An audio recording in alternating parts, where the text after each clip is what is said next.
হর্সের skull কেমনে বোঝা যাবে? এখানে কোনো কর্নুয়াল প্রসেস অফ ফ্রন্টাল বোন মানে হচ্ছে যে কি শিং নাই। আর আমরা কখন হচ্ছে শিং বলবো? যখন ওখানে হচ্ছে যে কি হর্ন ক্যাপ সহ থাকবে তখন আমরা হর্ন লিখব। আর যদি হর্ন ক্যাপ না থাকে তখন ওটাকে লিখব হচ্ছে ইন্টারকর্নুয়াল প্রসেস অফ হচ্ছে ফ্রন্টাল বোন। এটা হচ্ছে যে কি হর্সের স্কাল।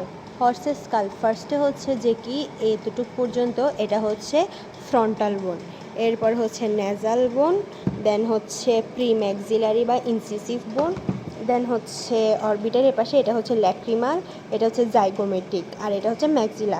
তারপর হচ্ছে যে এখানেও অক্সের মতো same zygomatic process of frontal বোন, তারপর হচ্ছে zygomatic process of temporal, zygomatic process of temporal process of zygomatic bone, এগুলো থাকবে। কিন্তু এখানে এখান থেকে একটা ক্রেস্ট বের হয়েছে, যেটা হচ্ছে যে কি এটাকে বলে হচ্ছে যে কি ফেশিয়াল ক্রেস্ট, যেটা হচ্ছে যে কি জাইগোমেটিক আর ম্যাক্সিলা পর্যন্ত বিস্তৃত, দুইটা বোনকে কভার করছে। কি জাইগোমেটিক আর একটা হচ্ছে যে কি ম্যাক্সিলা, এটাকে বলে হচ্ছে যে কি ফেশিয়াল ক্রেস্ট। শেষ।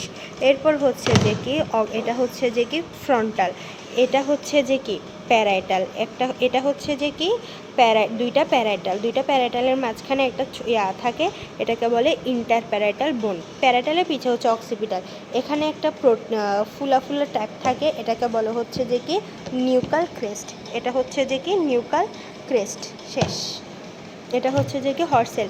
আর এখানে ভিতরে একটা বড় থেকে থাকে কি বলে ছিদ্র থাকে, এটাকে বলে ফোরামেন ল্যাসারাম, যেটা হচ্ছে অক্সে হচ্ছে ফোরামেন ওভালি।